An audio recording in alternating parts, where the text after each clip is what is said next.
خیلی از زوجین وقتی برای مشاوره مراجعه می کنند و از اختلاف و مسئله که باعث تنش بینشون شده صحبت می کنند، یک نکته برای اون مشاور یا کوچ مشخص میشه و اون اینه که اون زن و مرد خودشون رو به عنوان یک تیم نمی بینن. خودشون رو به عنوان یک گروه و یک همتیمی نمی بینند. اتفاقاً براشون اینجوریه که من توی یک تیمم و طرف مقابلم توی یک تیم دیگه. انگار رقیب هم هستند. میخوان به هم دیگه ثابت کنند که من برنده‌ام، من درست میگم، من محقم. و ریشه درگیری و بحث و جدلی که پیش اومده همین دنیای منم کردنه. اما اگر ما بخوایم به زندگی زوجهای موفق نگاه کنیم و همینطور تحقیقاتی که سالیان سال روی زندگی‌های موفق و الگوی زندگی موفق انجام شده رو بررسی کنیم، می‌بینیم عاملی که باعث تداوم یک رابطه زناشویی و یک رابطه با کیفیت و موفق شده این بوده که زن و مرد با هم در یک تیم بودند. اگر مسئله تنشی یا مشکلی به وجود اومده به عنوان یک تیم برای حل اون اقدام کردند، نه به عنوان دو جبهه رقیب. بنابراین توی اولین قدمی که توصیه میشه به زن و شوهری که میخوان یک رابطه سالم و موفق بسازند اینه که بیاین مثل یک تیم فوتبال رفتار کنید. نگاه کنید توی یک تیم فوتبال یا هر تیم ورزشی دیگه‌ای مسابقه و بازی چطوری انجام میشه؟ برای به دست آوردن موفقیت همه تلاش میکنند. از دروازه‌بان تا خط حمله همه در خدمت یک هدف هستند. کسی جدا برای خودش بازی نمیکنه. کسی مسیر خودش رو نمیره.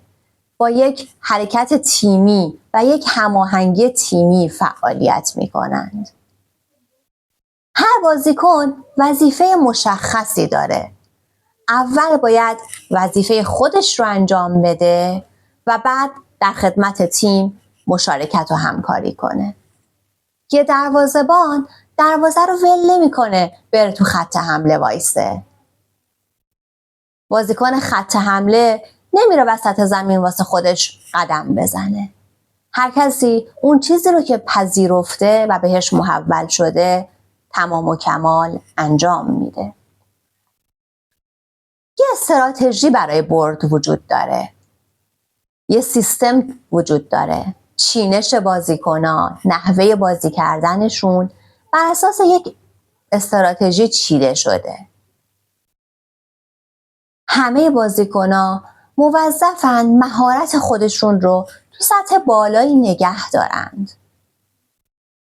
اگر گلزن خوبیه تمرینات ویژه‌ای داره برای اینکه گلزنیش بهتر بشه.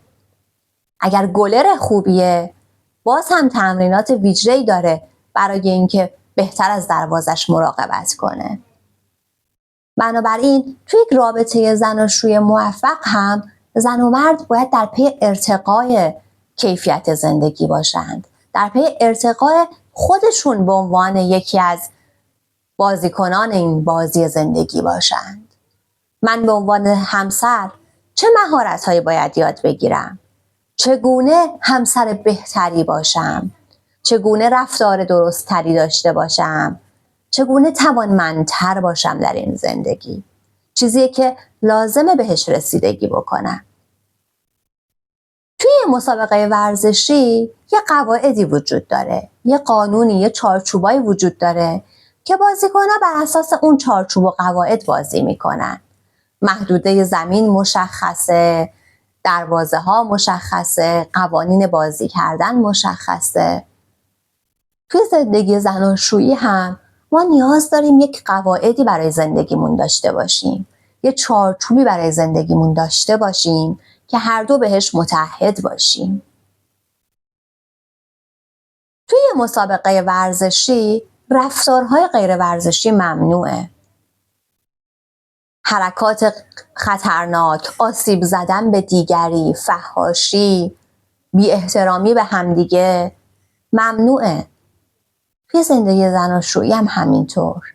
یه خط قرمزهایی وجود داره.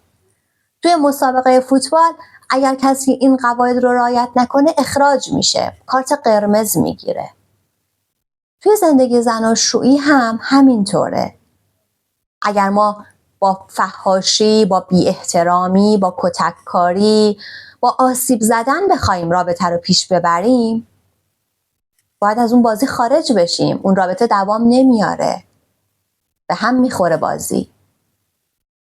پس نیازمند تعهد ماست به رفتارهای محترمانه و سالم. شما دیگه چه چیزهایی رو میتونید مقایسه کنید در یک تیم ورزشی و در یک زندگی زناشویی؟ توی یک بازی ورزشی شما اگر نخوای بازی کنی مختاری. میتونه یه تیم تصمیم بگیره که ما نمیایم تو زمین، بازی نمی کنی.